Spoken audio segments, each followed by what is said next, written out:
हमें सबसे पहला काम जो परमेश्वर कर रहा है उसके लिए प्रेयर करनी है। आपको कलीसिया को यह बात समझ आनी चाहिए, क्योंकि हम लोगों ने क्या किया है कि हमने कलीसिया की मेंटालिटी कैसी बना दी है कि इस कलीसिया में आओ तो तुम्हें बरकत मिलेगी। कोई कहता है नहीं, इस कलीसिया में आओ तुमको असली प्रचार मिलेगा। हमने कलीसिया का माइंडसेट रॉन्ग कर दिया है, गलत कर दिया है। और कलीसिया हर समय यह ढूंढने में लगी है कि मुझे अच्छी चर्च, अच्छी बात है, मैं आपको बोलता हूं जीवित चर्च में आप आए हो, दैट्स गुड, लेकिन ये फर्स्ट स्टेप है। और लोगों ने अपनी कलीसियाओं को फर्स्ट स्टेप पर ही ब्लॉक कर दिया है। उन्हें लगता है हम आ गए हैं, दैट्स इट। ये दैट्स इट नहीं है, खत्म नहीं हुआ। जब आप किसी जीवित चर्च के साथ जुड़ते हैं तो आपको फिर उस दर्शन के साथ जो जीवित चर्च का है उसके विषय के लिए आपको प्रेयर करनी होती है, आपको बोना होता है, आपको काम करना होता है, आपको अपना फिजिकल गिफ्ट जो आपके पास है उसका प्रयोग करना होता है। तो परमेश्वर आपको बरकत देता है। परमेश्वर देखता है कि मेरा दर्शन था, मैंने अपना दर्शन अपने दास को दिया, मेरा दास खड़ा हुआ, और जो लोग मेरे दास के साथ खड़े हुए यानी वो मेरे दर्शन के साथ खड़े हुए, अब मैं इनको बरकत दूंगा और आशीषित करूंगा।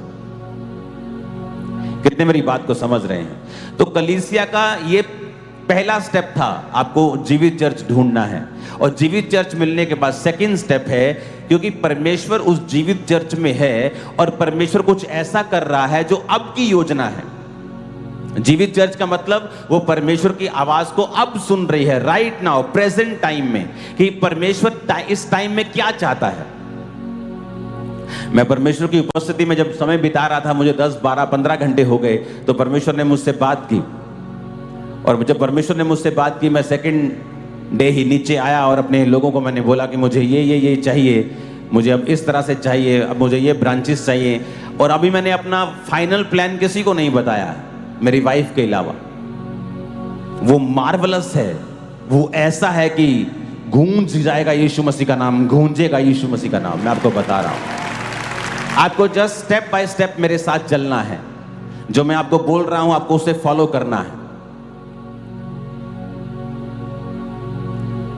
शैतान हमेशा नॉनसेंस करने की कोशिश करता है जब बड़े काम होने होते हैं, लेकिन हर बार वो अपनी बेइज्जती करवाता है। 2017 में क्रूसेड्स होते थे, हर महीने 3 क्रूसेड, एक मंगलवार फिर क्रूसेड, दूसरा क्रूसेड, तीसरा क्रूसेड, इसी तरह से क्रूसेड चलते थे। और लोग, शैतान उनको उकसाता था कुछ गलत करने के लिए, बोलने के लिए, लेकिन उन सबों ने परमेश्वर से मार खाई है, क्योंकि ये दर्शन मेरा नहीं है, उस खुदा का है जिसने मुझे खड़ा किया है। मैं वोट्स लेके खड़ा नहीं हुआ।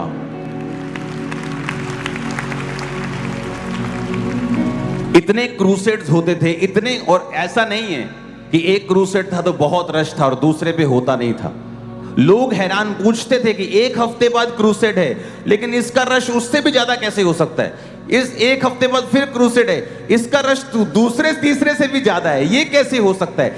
इतने लोग कैसे आ सकते हैं? एक, चलो मान लो साल में एक मीटिंग हुई, चलो जी सभी कलीसियां इकट्ठी हो गई, बड़ी गिनती हो गई, पर आप हर हफ्ते करते जा रहे हो, संडे करते जा रहे हो, थर्सडे करते जा रहे हो।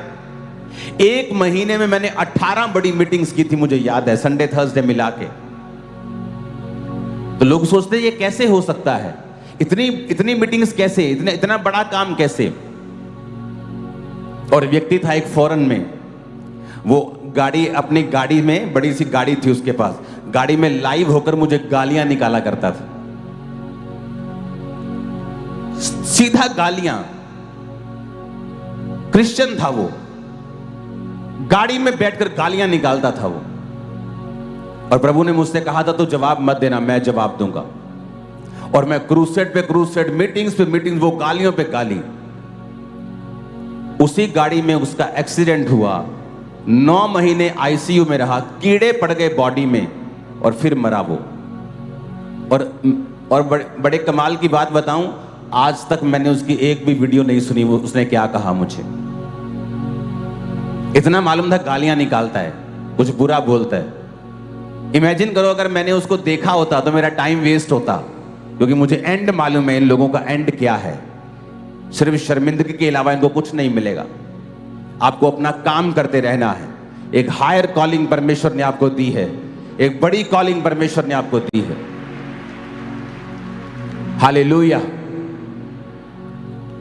तो हमें यह देखना है कि कलीसिया की मेंटालिटी ऐसी ना हो कि कलीसिया सिर्फ लेने के लिए चर्च में आती रहे, कि हमें अच्छा वचन मिल रहा है, हमें हीलिंग मिल रही। नो, ये आपका हीलिंग डिलीवरेंस इस चीज के लिए है कि आपका विश्वास परमेश्वर के वचन पे टिक जाए।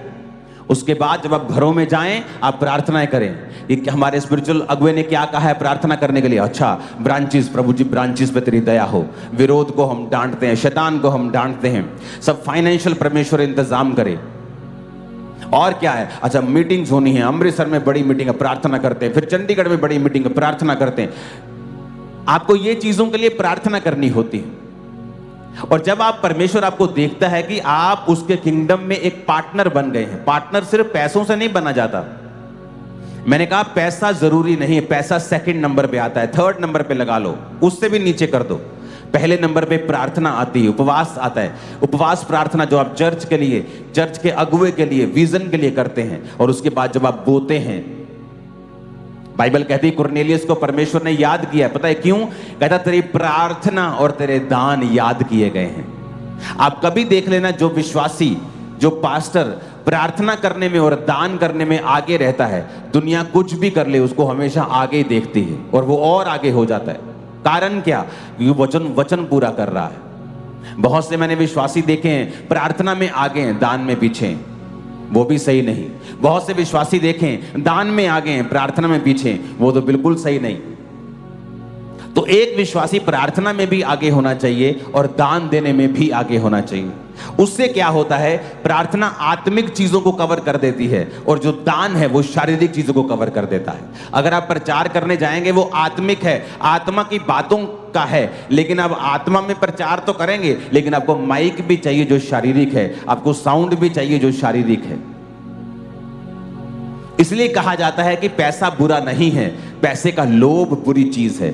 अगर धर्मी के हाथ में पैसा है तो वो परमेश्वर के राज्य को स्थापित कर सकता है, बड़ी बेदारी लेके आ सकता है। मैं आपको बता रहा हूं। तो मेक श्योर धर्मी का पैसा परमेश्वर के कामों के लिए हो। मुझे पैसा मिल जाए क्योंकि मैं बड़ा घर बनाना चाहता हूं, ठीक है, लेकिन आप क्या खुदा का काम करना चाहते हैं? अगर आपका काम, आपका दर्शन सिर्फ पैसा घर बनाना है और खुदा का कोई काम करना नहीं, तो आप एक सांसारिक व्यक्ति हैं, आप मटेरियलिस्टिक हैं, आपका ध्यान संसार और संसार की वस्तुओं के ऊपर है।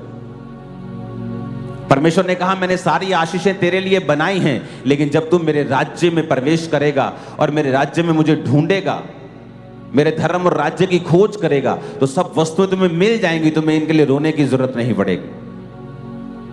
Hallelujah, hallelujah. तो ये हमारे लिए प्रेयर पॉइंट्स हैं, ये हमारे लिए लाइफ है। मैं ये काम मैं नहीं कर रहा हूं, आप लोग ये काम कर रहे हो, आप मेरे पार्टनर हो। सभी हम सब एक ही परमेश्वर का काम कर रहे हैं। कोई आगे खड़ा है, कोई पीछे खड़ा है, सब इंपॉर्टेंट हैं। सबको सेम बरकत मिलेगी अगर हम सब एक काम करेंगे तो। यस, सबकी बरकत सेम है। परमेश्वर ने कहा मैं बहुत वस्तुओं का अधिकारी बनाऊं। 5 को कहा 5 वाले के 5 कमाई जिसने, बहुत वस्तुओं का अधिकारी बनाऊंगा। 2 के साथ 2 कमाए, बहुत वस्तुओं का अधिकारी बनाऊंगा। 1 था जिसके पास, बोले मेरे पास तो 1 है, उसके पास तो 5 है, वो तो स्टेज पे है, मैं पीछे खड़ा हूं। और उसको कहा परमेश्वर ने जा और नरक का अधिकारी हो जहां रोना और दांतों का पीसना होगा। तो मेक श्योर आपके पास जो भी है आप उसे इस्तेमाल करते हो। अपने पड़ोसी को बोलो तेरे पास जो भी है उसे इस्तेमाल कर। फिर से बोलो हालेलुया। तो आप जब चर्चेस में जाते हैं, आते हैं, आपका मकसद सिर्फ पास्टर्स का ये नहीं होना चाहिए उनको बताना कि आप सच्चे प्रचार को सुन रहे हैं। उसका मकसद उससे 1 कदम फिर 10 कदम आगे लेके जाना है, एक कदम करके, और लोगों को इन्वॉल्व करना है उस दर्शन में, ताकि लोग भी आशीषित हों, वो भी सेफ रहें, परमेश्वर उनकी केयर करे, परमेश्वर की आंखों में आपकी वर्थ हो, आपकी वैल्यू हो, कि आप परमेश्वर के किंगडम के लिए फायदेमंद हैं और वो आपको सुरक्षित करके रखे। वो शैतान को डांट के रखे। हालेलुया। एक विश्वासी होने के नाते आपकी कॉलिंग है धर्मी जीवन जीना। नहीं तो जितनी गड़बड़ियां आज एक विश्वासी की लाइफ में हैं, वो उसकी अपनी डाली हुई हैं, शैतान की नहीं। वो पिक्चर जो मैंने आपको दिखाई थी, वो जो यहूदिया से जब हम जाते हैं समारिया की तरफ, उसको अपने स्क्रीन के ऊपर देखेंगे।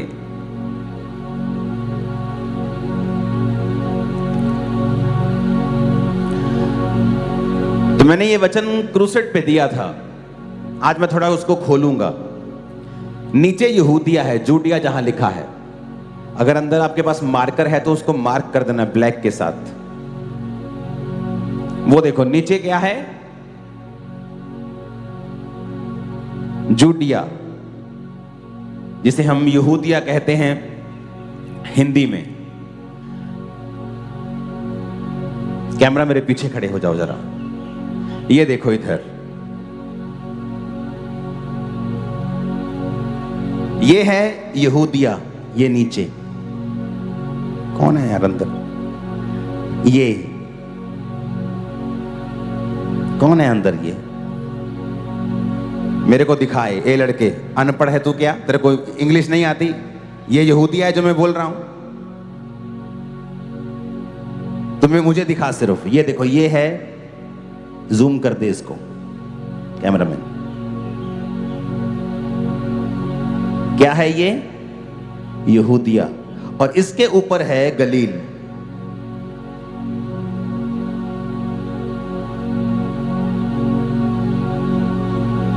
नीचे क्या है?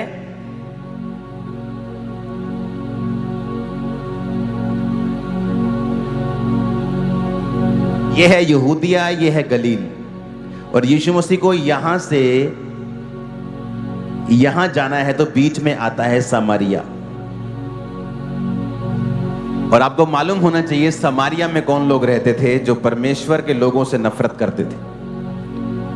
क्यों नफरत करते थे? क्योंकि उन्होंने परमेश्वर को त्याग दिया और छोड़ दिया। क्यों छोड़ दिया? यीशु मसीह के जन्म से 700 साल पहले,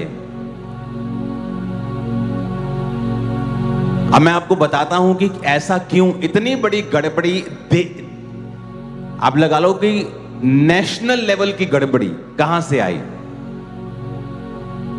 जो लोग पाप को कुछ नहीं समझते ना, मैं उनको बताता हूं कि ये कितना बड़ा असर डालता है एक देश के ऊपर, एक व्यक्ति के ऊपर। यीशु मसीह के जन्म से 700 साल पहले की यह बात है, और यह शुरू होती है दाऊद से। जब दाऊद ने पाप किया तो उसको परमेश्वर ने एक श्राप दिया था कि मैंने माफ तेरे को कर दिया, तूने गलती की, मैंने माफ किया, पर तेरे घर से तलवार नहीं हटेगी। तो दाऊद ने जब अपने बेटे सुलेमान को राजा बनाना था तो उससे पहले दाऊद के 2 बेटे मर गए थे तलवार के साथ।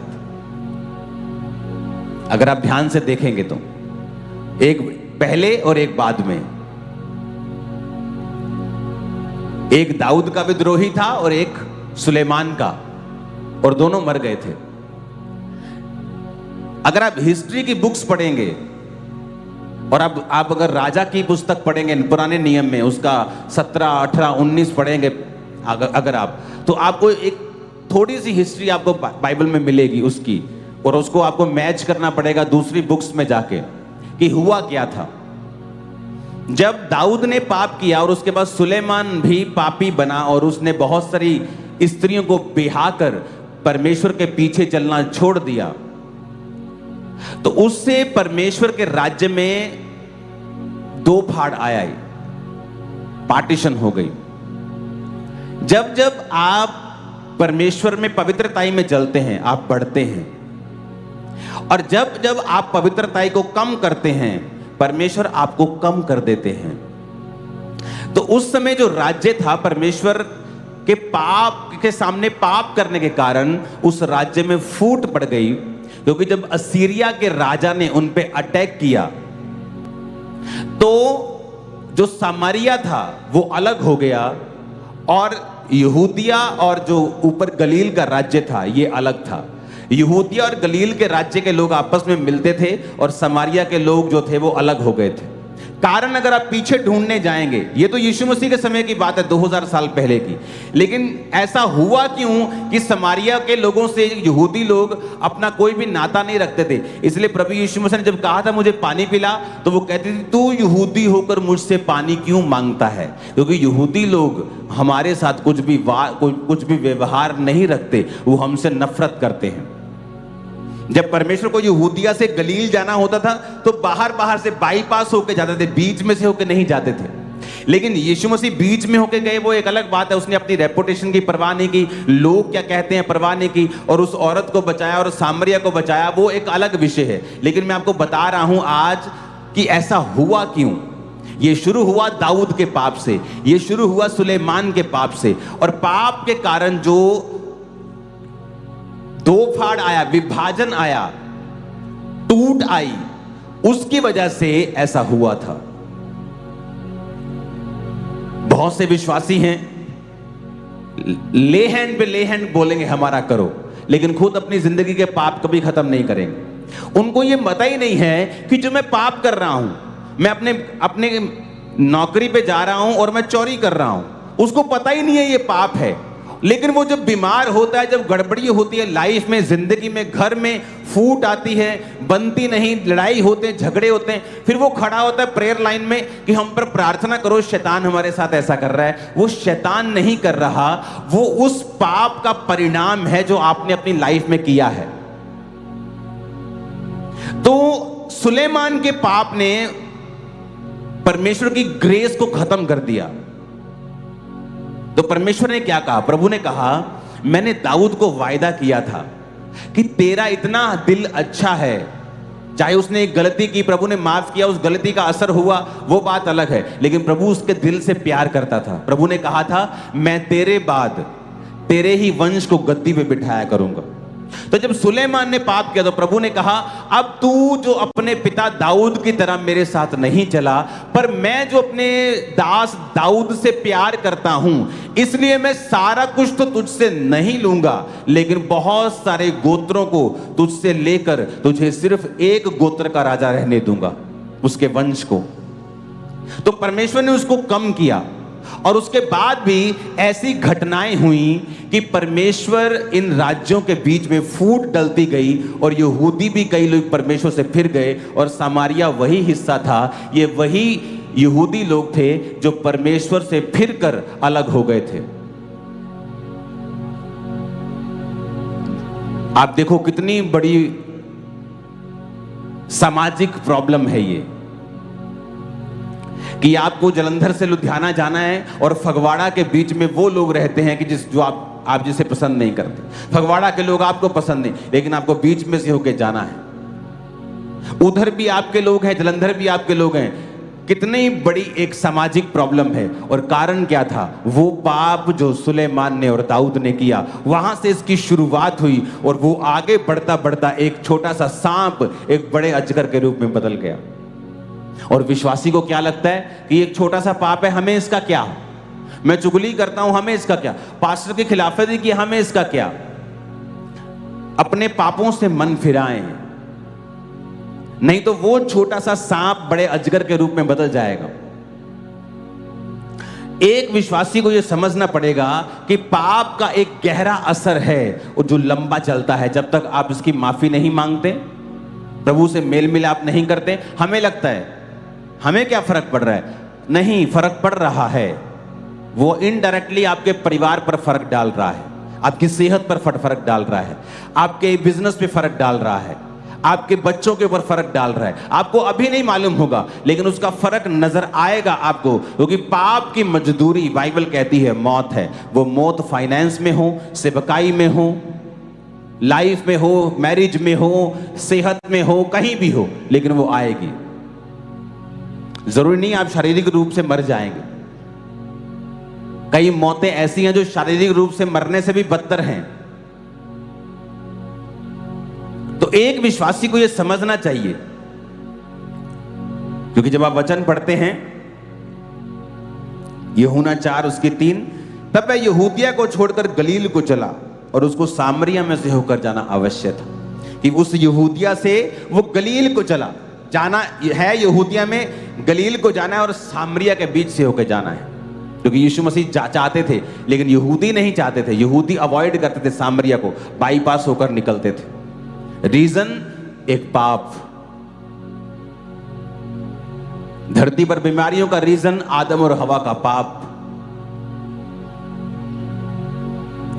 एक छोटे से पाप ने कितना ही बड़ी गड़बड़ कर दी। तो एक विश्वासी, इसलिए कहा जाता है जीवित चर्च का हिस्सा बनो। क्यों? क्योंकि वो आपको हमेशा जागरूक करती रहेगी। अब अपने बिजनेस में हो, पाप मत करो। अपने काम में हो, पाप मत करो। अब अपने कॉलेज में हो, पाप मत करो, क्योंकि अभी शायद उसका असर आपको फील ना हो, क्योंकि आपने एक ऐसा बूटा, एक ऐसा पौधा आपने लगा दिया है जो आपको ऊंट कटारे, आपको वो कांटे देगा और वो आपको काटने पड़ेंगे, क्योंकि जो फल आपने लेना है उसके बीज आपने बो दिए हैं। और जब एक विश्वासी पवित्रताई में चलता है तो उसे परवाह नहीं करनी चाहिए कि अब उसकी जिंदगी में क्या हो रहा है, क्योंकि फ्यूचर आपका होगा और इतना बड़ा ब्लेस्ड होगा आप सोच भी नहीं पाएंगे। अगर पाप का असर बड़ा है तो पवित्रताई का असर उससे भी बड़ा है। आप चलते जाएं, रुके नहीं, थके नहीं, गिव अप ना करें, क्योंकि जो पौधा आपने लगाया है वो बड़ा होगा और फल लाएगा। तो मेक श्योर करें आप एक ऐसे विश्वासी हों जो झूठ ना बोलता हो। शायद इसलिए परमेश्वर ने मुझे बिजनेस बैकग्राउंड से लिया। जब मैं बिजनेस करता था मसीह में आने के बाद, तो जब लोग मुझसे आकर मेरी टाइल्स का, चीजों का रेट पूछते थे, तो मैं उनको रेट बोलता था और वो बोलते थे नहीं जी ये महंगी है। मैंने कभी नहीं कहा, झूठ बोला। लोग झूठ, नहीं जी सानू तो इन्ने दी आई है जी, नहीं बहन जी मैं तो 50 रुपए डब्बा ही कमा रहा, मैं तो 20 रुपए डब्बा ही कमा रहा। मैंने कभी झूठ नहीं बोला। मैंने कहा मेरा यही रेट है जी और ये रेट बड़ा अच्छा है। मैंने कभी झूठ नहीं बोला अपने बिजनेस में भी, क्योंकि आप जो कुछ भी करते हैं प्रभु ने आपको ग्रेस दी है, चाहे वो बिजनेस हो, जॉब हो, पॉलिटिक्स हो, आप सही तरह से कर सकते हैं। खुदा ने आपको ग्रेस दी है, आपके ऑलरेडी आपके पास अनुग्रह है। अब किसी के पास कोई बहाना नहीं, मैं ये काम करता हूं तो मुझसे ये नहीं होता, मैं ये काम करता हूं तो मुझसे ये नहीं होता। आप किसी भी फील्ड में हो सकते हैं, आप किसी भी सरकारी फील्ड में हो सकते हैं, और प्रभु आपको अनुग्रह दे चुका है कि आप उसके रास्तों पे चलते रहें। हां, डिस्कंफर्ट हो सकता है, थोड़ी सी डिस्कंफर्ट मिल सकता है, थोड़ी सी प्रॉब्लम हो सकती है, क्योंकि सच बोलने में थोड़ी सी प्रॉब्लम हो सकती है, ईमानदारी में चलने से थोड़ी सी प्रॉब्लम हो सकती है, लेकिन उसका फल जो बाद में आने वाला है वह बहुत बड़ा है। आमीन। तो हमें यह ध्यान रखना है कि ये सामरिया, यहूदिया, ये गलील, ये क्यों आई प्रॉब्लम। कभी आपने सोचा, आपने नया नियम पढ़ा तो उसमें जब आप ये लाइन पढ़ते हैं 9 आयत को, सामरी औरत ने उससे कहा तू यहूदी होकर मुझ सामरी स्त्री से पानी क्यों मांगता है, क्योंकि यहूदी सामरियों के साथ किसी प्रकार का व्यवहार नहीं रखते। The Jew have no dealings, nothing, no dealings, कोई डील नहीं होगी, टोटल नफरत। तुमने परमेश्वर को त्याग दिया, तुम लोग परमेश्वर से विमुख हो गए, कोई डील। लेकिन हुआ क्यों? कारण था पाप, विभाजन का कारण पाप था, दूसरे राजे का कब्जा करना इनके ऊपर कारण पाप था। इजराइल का लास्ट राजा देखो, उसने पाप किया और परमेश्वर ने फिर पूरा कब्जा शैतानी लोगों को दिया। कारण क्या था? पाप। हम लोग सोचते हैं पता नहीं क्यों व्यवहार नहीं रखते थे। उसने खुद कहा, परमेश्वर तेरे लोग यहूदी लोग तो हमारे साथ कोई व्यवहार, नो डीलिंग्स, लेकिन तू मुझे पानी पिलाने को बोल रहा है। तो वो तो एक स्पिरिचुअल बात थी कि परमेश्वर पापियों के लिए आया, उसने लो से लो लोगों को बचाया। वो औरत दोपहर के 12 बजे पानी भरने के लिए गई, दोपहर को, बिल्कुल धूप। उस इलाके में अगर आप चले जाएंगे जहां की ये बात हो रही है, वहां की दोपहर टोटल अनबेरेबल धूप होती है। लेकिन वो दोपहर को क्यों जाती थी? क्योंकि वो कैरेक्टरलेस औरत थी, समाज में उसका बहिष्कार था, कितने पति कर चुकी थी, समाज वाले दूसरी लड़कियां, दूसरी बहनें उसको अच्छा नहीं समझती, तो वो झुंड में जो सुबह पानी लेने जाती थी बहनें, वो उनके साथ भी नहीं जा पाती थी। वो तो एक स्पिरिचुअल मैसेज प्रभु ने दिया कि मैं पापियों को बचाने के लिए आया हूं। तुम जितने मर्जी बड़े पापी हो, मैं तुम्हें बचाने के लिए आया हूं। तुम जितने मर्जी गुनाहगार हो, मैं तुम्हें बचाने के लिए आया हूं। तुम्हें लोग प्यार नहीं करते, मैं तुम्हें बचाने के लिए आया हूं। लोग तुमसे नफरत करते, मैं तब भी तुम्हें बचाने के लिए आया हूं। वो एक स्पिरिचुअल मैसेज था।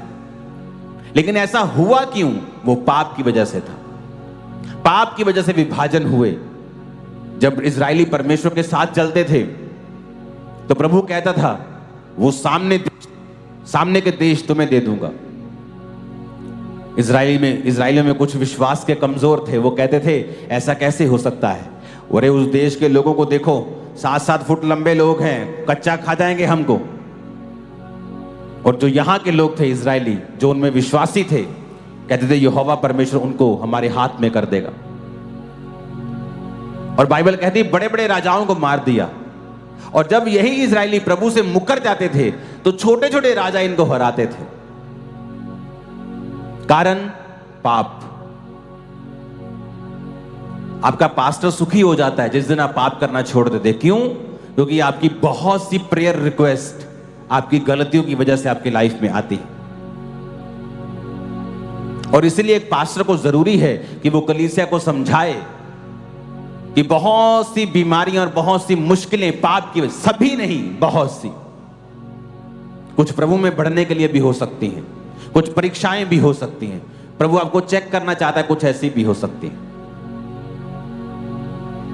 लेकिन अगर आप पाप से बचे रहेंगे, आप बहुत सी बीमारियों से बचे रहेंगे,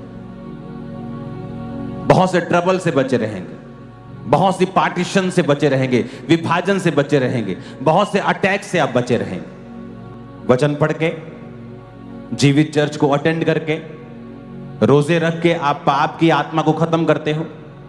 आप रोजे रखते हो, आपके शरीर की अभिलाषाएं खत्म होने लगती हैं।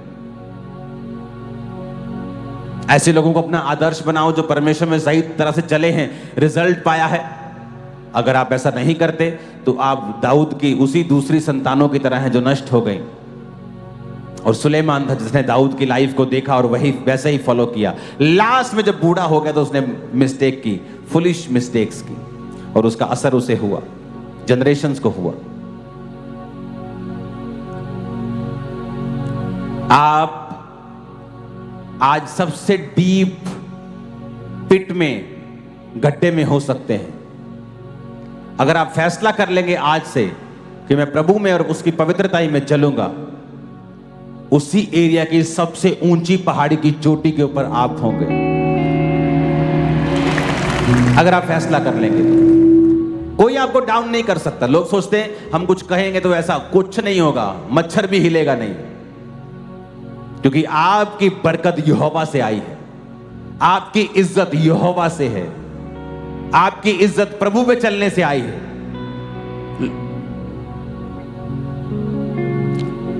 आप देखोगे समाज में लोगों ने अच्छा काम किया, अच्छी बात आप करें, चैरिटी की, उनकी इज्जत बढ़ी, पर मैं आपको बताता हूं वो अपनी इज्जत को मेंटेन नहीं रख पाते। क्यों? क्योंकि आपने कमाई है और वो जा भी सकती है। कोई गलती हो गई, कोई प्रॉब्लम हो गई, लेकिन जब आप प्रभु में चलते हैं और आप अगर प्रभु में सही तरह से चले, लोग कुछ भी कहें, इज्जत दुगनी हो जाती।